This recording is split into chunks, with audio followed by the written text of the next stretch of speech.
En Venezuela el desabastecimiento llegó a las estaciones de gasolina. Los ciudadanos hacen largas colas para llenar con suerte el tanque de combustible. Lo que en principio parecía una crisis en el interior del país se trasladó hasta la capital, donde incluso hay estaciones de gasolina cerradas. Nuestra periodista en Caracas, Rita de Martino, tiene el informe. Resulta paradójico pensar que en un país característico por sus riquezas petroleras no tenga suficiente combustible para surtir el parque automotor. La incapacidad del gobierno nuevamente se puso en evidencia.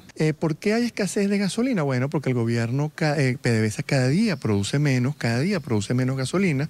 La demanda de gasolina ha estado incrementándose de manera realmente importante. Entonces tienes una demanda creciente, una oferta que cada día está bajando y por lo tanto tienes un desabastecimiento realmente importante, no en la capital, sino en otros estados del país.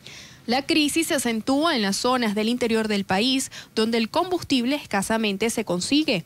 Controles como la tarjeta automatizada de gasolina en los estados fronterizos del país han incrementado el desabastecimiento y las colas.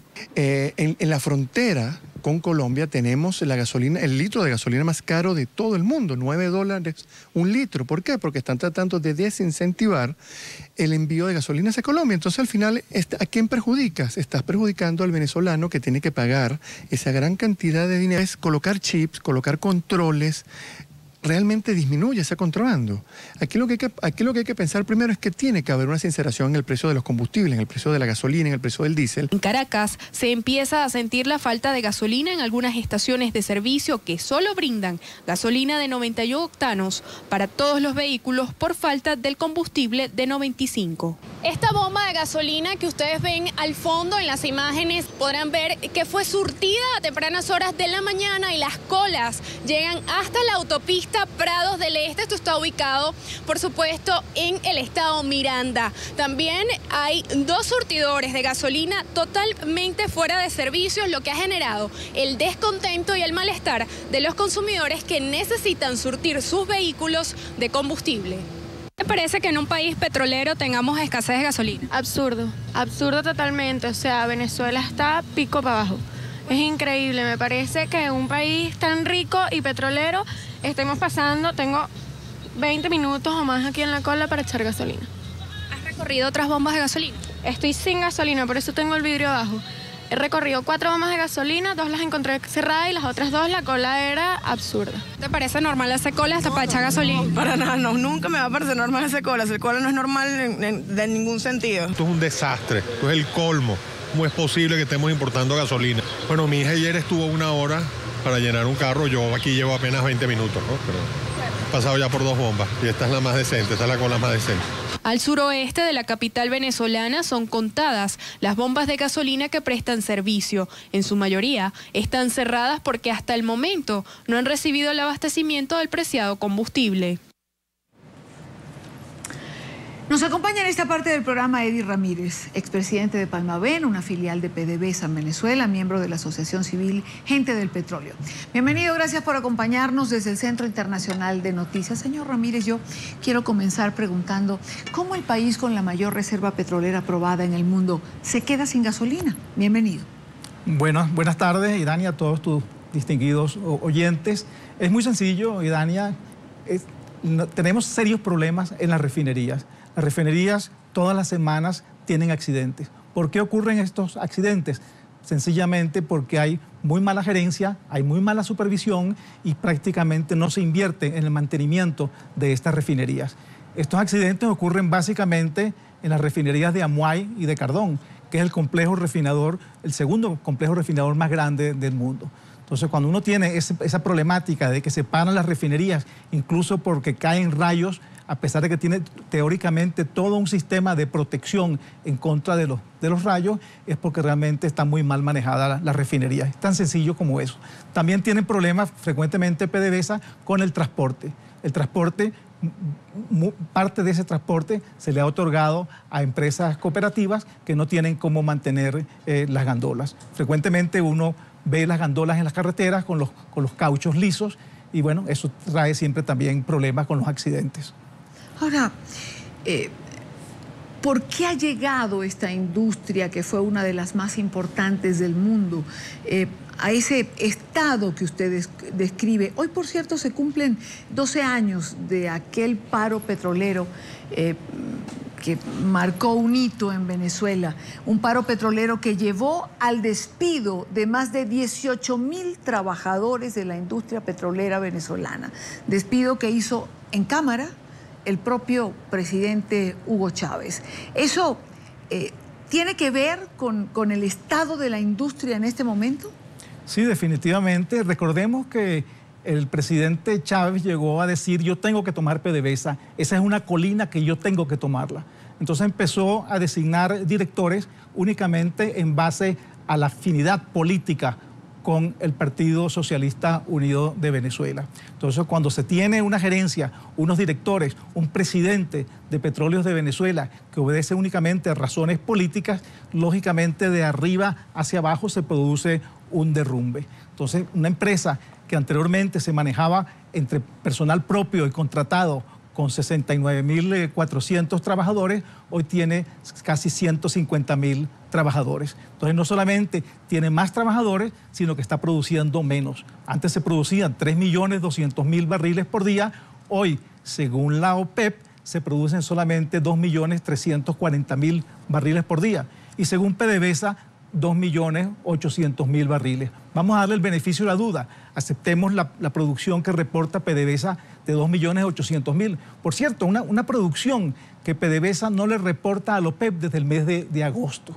Entonces, la OPEP sigue reportando dos cifras. La cifra que ellos estiman, que es de 2.300.000, y una cifra que la dio en agosto Petróleos de Venezuela, que está alrededor de los 2.800.000 barriles. Entonces, existe una elevada politización dentro de Petróleos de Venezuela. Ali Rodríguez y después Rafael Ramírez acabaron con esa empresa, una empresa que todavía en día no solamente politizada, que está endeudada en gran monto y que además tiene un personal directivo que realmente no está acorde con las necesidades de una empresa de la magnitud de Petróleos de Venezuela.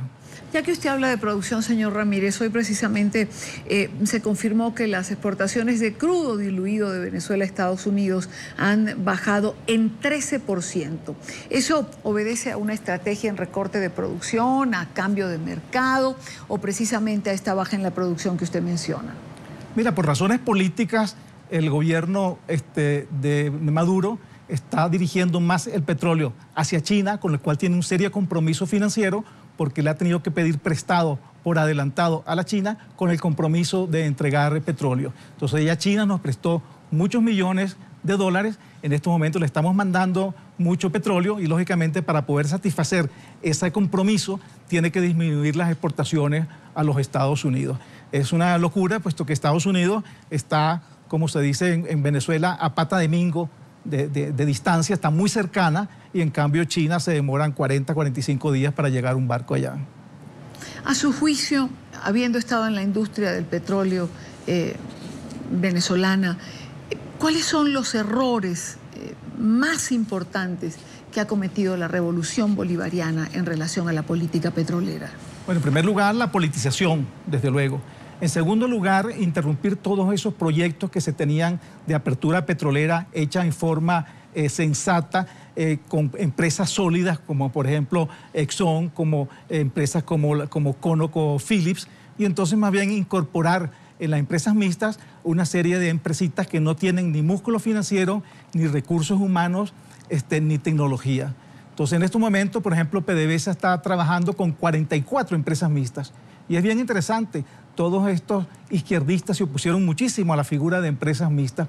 Hoy en día más bien han potenciado esas empresas mixtas, y en vez de tener unas pocas empresas mixtas, siendo socio minoritario PDVSA, pero con una acción dorada que le permite pues tomar decisiones, más bien lo que han hecho es aumentar la participación de PDVSA a un 60%, lo cual la obliga a aportar el 60%. Como no tiene el dinero, entonces tiene que pedirle prestado a los socios. Como los socios, algunos de los socios no tienen dinero, salvo Chevron, por ejemplo, que es un socio que sí tiene músculo financiero, pero es inaudito que tú tengas que pedirle dinero a un socio, porque eso te coloca en una posición de minusvalía ante el socio. Entonces, manejar 44 empresas mixtas es muy complicado.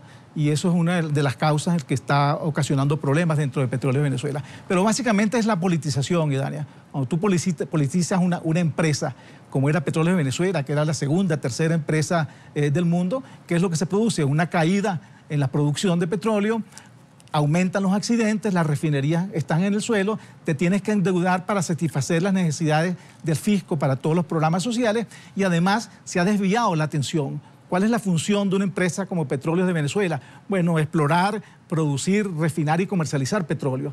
Pero cuando la pones también a distribuir alimentos, a encargarte de la construcción, hemos visto frecuentemente al expresidente Rafael Ramírez, bueno, dan más información sobre la misión vivienda que sobre la producción petrolera. Y por cierto, el ministro Rafael Ramírez, que es hoy en día ministro de Relaciones Exteriores, bueno, quedó muy mal parado con esa presión que trató de ejercer sobre el OPEP para que se recortara producción.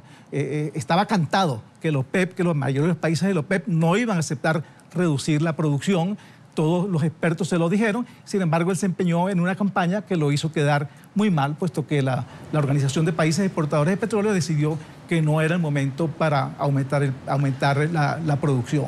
Ahora, una última pregunta. Con la situación petrolera mundial, los bajos precios del petróleo, sobre $60 cuando un barril pasaba los $100, con los bajos precios del petróleo y una mala gerencia, ¿cuál es el destino de un país que, digamos, su 90% de funcionamiento y operatividad lo hace con dinero que viene del petróleo?